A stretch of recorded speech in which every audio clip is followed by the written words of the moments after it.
গাঁয়ে এক অন্ধ বাস করত। তার নাম ছিল হেলারাম। ছোট বয়সে বাপ মাকে হারিয়ে সে থাকত তার মামার কাছে। একদিন সন্ধেবেলা হেলার মামি হেলাকে বলে, হেলা, ঘোষগিন্নির কাছ থেকে এক বাটি দুধ নিয়ে আয় দেখি। আমি অন্ধ মানুষ, এই অন্ধকার রাতে পথ চলবো কেমন করে? কি আমার মুখের ওপর না বললি? চোখে দেখিস না যখন, তোর আবার দিন রাত্রির কিরে? যা বলছি তাই কর দিকিনি। বললাম তো পারবো না। বাটির দুধ ছলকে পড়লে শেষে তুমিই তো আমায় বটি নিয়ে কাটতে আসবে। যত বড় মুখ নয় তত বড় কথা, কেবল বসে বসে গিলবে। হ্যাঁ, কাজ করতে বললেই বায়নাক্কা। বেরো বেরো বাড়ি থেকে, মুখ পোড়া। ঠিক আছে, যাচ্ছি।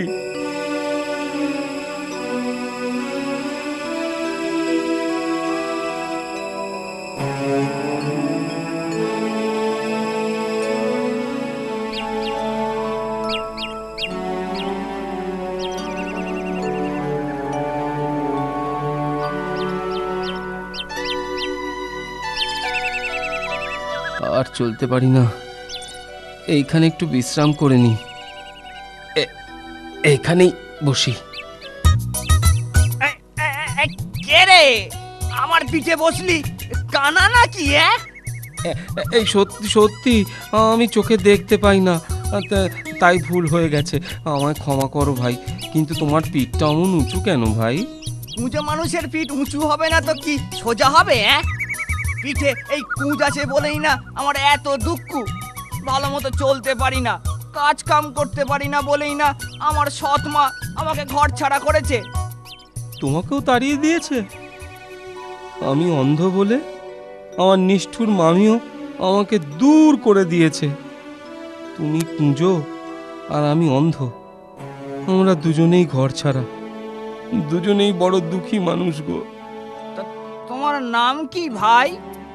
হেলারাম, সবাই আমাকে হেলা বলেই ডাকে। আর তোমার নাম? আমার নাম ফেলারাম, আমাকে সবাই ফেলা বলে।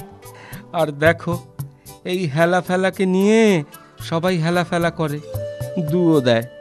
তা যা বলেছ ভাই। হেলার ফেলা, তুই আর আমি এখন থেকে দুই বন্ধু, কি বল?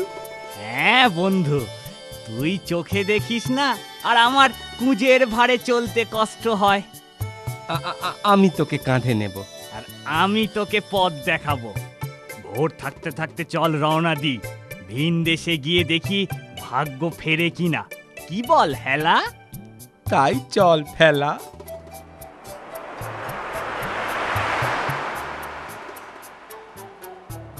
ও মাঝি ভাই, মাঝি ভাই, আমরা ওপারে যাব, আমাদের পার করে দাও না। তাড়াতাড়ি উঠে এসো, তাড়াতাড়ি উঠে এসো, জোয়ারের টান থাকতে থাকতেই ওপারে পৌঁছতে হবে। তা বলি, তোমরা চললে কোথায়? বললাম তো ওপারে যাব। কিন্তু ওপারে কোথায় যাবে? জাহান্নামে যাচ্ছি, জাহান্নামে, বুঝলে? জাহান্নামে?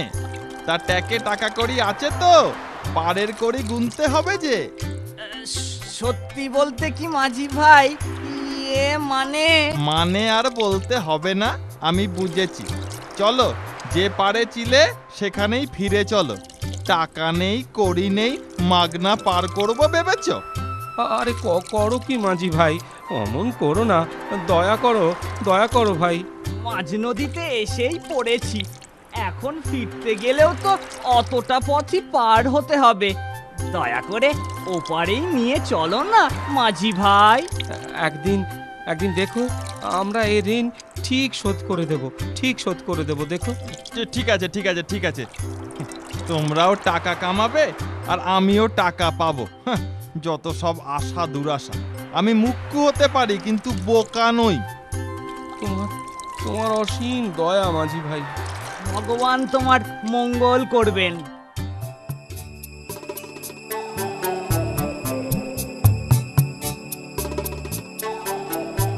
ফেলা ভাই, এখনো কি সন্ধে হয়নি? এই হয়ে এলো আর কি। আহ, আর হাঁটতে পারি নে।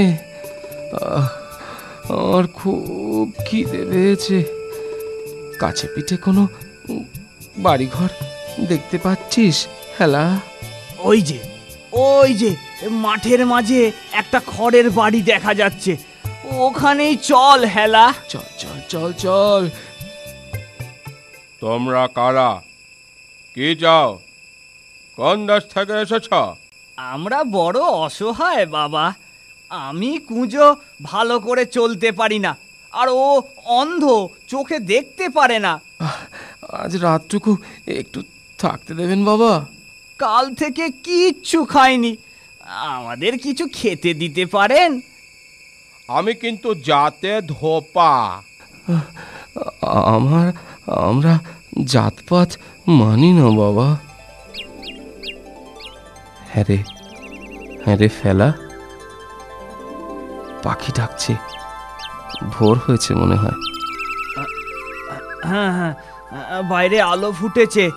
চল চল ধোপা ভাইকে বলে রওনা দি। তোমাদের খুব ভালো লাগলো, তোমরা সত্যি ভালো মানুষ। আমাদের থেকে আরো ভালো হলেন আপনি। এই নাও দুটো কাপড়। এই কাপড় তোমাদের কাজে লাগতে পারে। আপনাকে মনে থাকবে। ধন্যবাদ। খেলা দিনের পাখিরা বাসায় ফিরেছে মনে হয়। হ্যাঁ রে হেলা, ওই সামনে একটা ঘর দেখছি, চল চল সেখানে যাই। আমি গরিব চুনুরি, বেশি কিছু খেতে দিতে পারলাম না। পেট ভরেছে তো? পেট মন দুই ভরেছে। আপনার দয়ায় আজ রাতে থাকার ব্যবস্থাও হলো। আমরা অনেক ভাগ্যবান। ভগবান তোমাদের মঙ্গল করুন।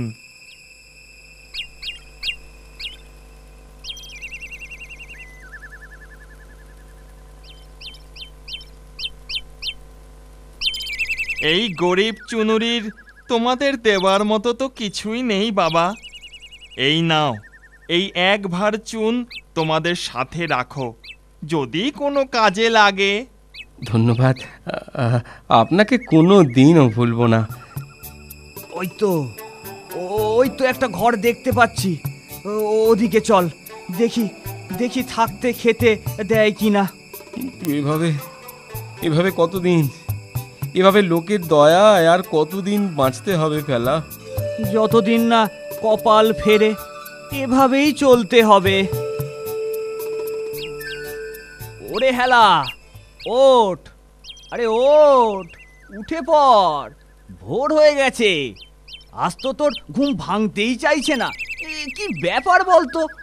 এই নাও একটা ফুটো ঢোল আর এই কাঠি, সঙ্গে রাখো যদি কোনো প্রয়োজন লাগে। ধন্যবাদ ঢুলি ভাই, আপনার অসীম দয়া। চললাম ঢুলি ভাই। এসো, বিদায়, ভালো থেকো তোমরা। আমি গরিব নাপিত, কদিন থাকতে বলবো তার উপায় নেই। অতিথিকে শেষে যদি খেতে দিতে না পারি, এই একখানা হাতল ভাঙা খুর সাথে রাখো, যদি কোনো উপকারে লাগে। বিদায় বন্ধু, সুখে থেকো। হ্যাঁ রে ফেলা, অনেক দূর তো এলাম। সামনে কিছু দেখতে পাচ্ছিস? হ্যাঁ, একটা অট্টালিকা দেখছি, কিন্তু এ কোনো গরিবের বাড়ি নয়। ধনী লোকের কি আমাদের উপর দয়া হবে? চল না গিয়ে দেখি, দয়া হতেও তো পারে। চল তাহলে। হ্যাঁ রে, কাউকেই তো দেখছি না। এত বড় অট্টালিকা একদম খালি, কেউ কোথাও নেই। আরে লোক না থাকে না থাকুক, চল রান্নাঘরে গিয়ে দেখি কোনো খাবার পাই কিনা। ভারী খিদে পেয়েছে। কেউ যদি কিছু বলে? বললি তো ধারে কাছে কেউ নেই। তাই চল তাহলে। ও বাবা, কত রকম খাবার রে, কোনটা ছেড়ে কোনটা খাবো রে হেলা? যেটা খুশি খা। রান্নাঘরে তোরা কে রে? ঘর বন্ধ করে কথা কইছিস? হেলা, এ তো রাক্ষসের গলা বলে মনে হচ্ছে। যেই হোক, সাহস নিয়ে বুদ্ধি করে জবাব দে। কি রে, উত্তর নেই কেন? তুই কে মুখ পোড়া? মুখ পোড়া? রাক্ষসপুরীতে এসে জিজ্ঞেস করছিস আমি কে? আমি রাক্ষস। আমরা খক্কস, বুঝছিস তো? রাক্ষসের বাপ খক্কস। তোরা কেমন খক্কস? তোদের থুতু দেখি। এবার কি হবে হেলা? দাঁড়া দাঁড়া, চুনের ভাঁড় থেকে চুনটা জানলা দিয়ে বাইরে ছুঁড়ে দে, একটু জলে গুলে নিস। ঠিক বলেছিস। এই দেখ, এই দেখ রাক্ষস আমাদের থুতু। ওরে বাপরে, এ তো ঘন থুতু, আবার টকবগিয়ে ফুটছে। হ্যাঁ, আমাদের থুতু তো দেখলি, এবার তোর ল্যাজ দেখা দেখি। কি কেমন রাক্ষস তুই? কি আমাকে সন্দেহ করছিস? এই দেখ আমার লেজ। বেলা, মুখটা দিয়ে লেজটা কেটে দে। ওরে পাঁজি রাক্ষস, এই নে আমাদের নখের আঁচড় খা। ওরে বাবারে, ওরে বাবারে, মারে মরে গেলাম রে। এখানে থেকে আর কাজ নেই, সবাইকে খবর দেই। দল বেঁধে আসতে হবে খক্কস মারতে। এখন পালাই।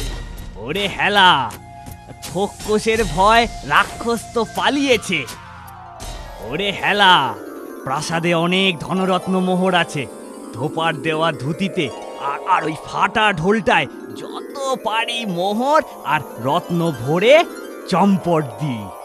ওর লেজ কাটা গেছে, সহজেও আর এ মুখ হবে না। চোখে তো দেখি না ছাই, ঢোলের মধ্যে যে কি তুলছি বুঝতেই পারছি নে। তুই তুলছিস মোহর। ও, আর তুই কি ভরছিস? রত্ন, মণি, মানিক, জহরত। পরে দুজনে সমান ভাগে ভাগ করে নেব, কি বল? ওসব নিয়ে তুই ভাবিস না হেলা, তুই চোখে দেখিস না বলে আমি তোকে ঠকাবো না। এখন তাড়াতাড়ি কর, যা নেওয়া হয়েছে ওই যথেষ্ট। ঠিকই বলেছিস, বেশি লোভ করলে শেষে রাক্ষসের পেটে যেতে হবে। চল চল পালাই। হ্যাঁ, তাই চল, তাই চল।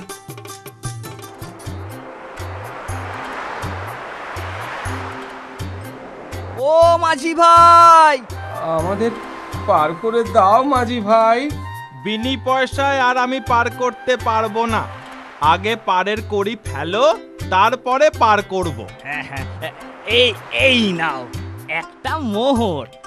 মোহর? এ তো অনেক মূল্যবান।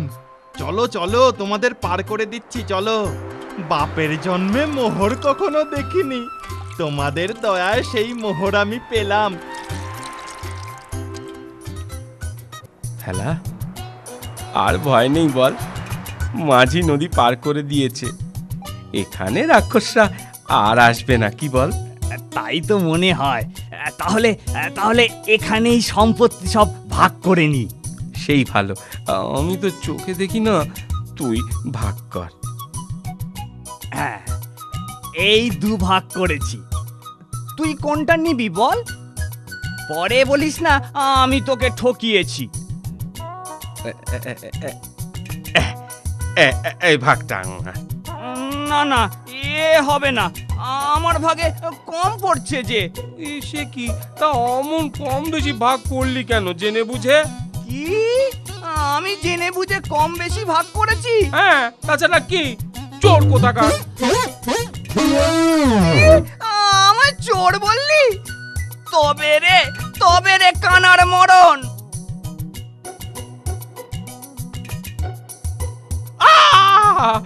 ও ফেলা, আমি চোখে দেখতে পাচ্ছি, কিন্তু তুই নিজেকে কুঁজো বললি, তোর কুঁজ কই? কুঁজ নেই? সত্যি তো কুঁজ নেই। তাহলে তাহলে তোর লাথি খেয়েই কুঁজ ভালো হয়ে গেছে রে হেলা। আর তুই চোখে বালি ছেটালি বলেই আমি দৃষ্টিশক্তি পেয়েছি রে ফেলা। বিবাদ ঝগড়া করে ভালোই হয়েছে কি বল? তা তো বটেই। তবে আর বিবাদের কাজ নেই। না না না না, মোহর ধন রত্ন দুজনে সমান সমান ভাগ করে নিয়ে চল। সেই সেই সেই ভালো, সেই ভালো। আমরা চিরদিন বন্ধু হয়ে ঠিক এমনি করেই বিপদে আপদে এক এক হয়ে একেবারে একসাথে মিলেমিশে জীবন কাটাবো। হ্যাঁ,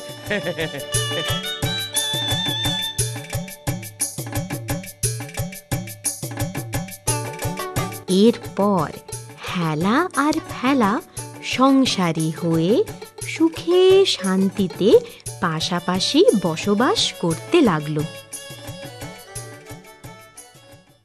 আমার কথাটি ফুরলো, নিতে গাছটি মুড়লো।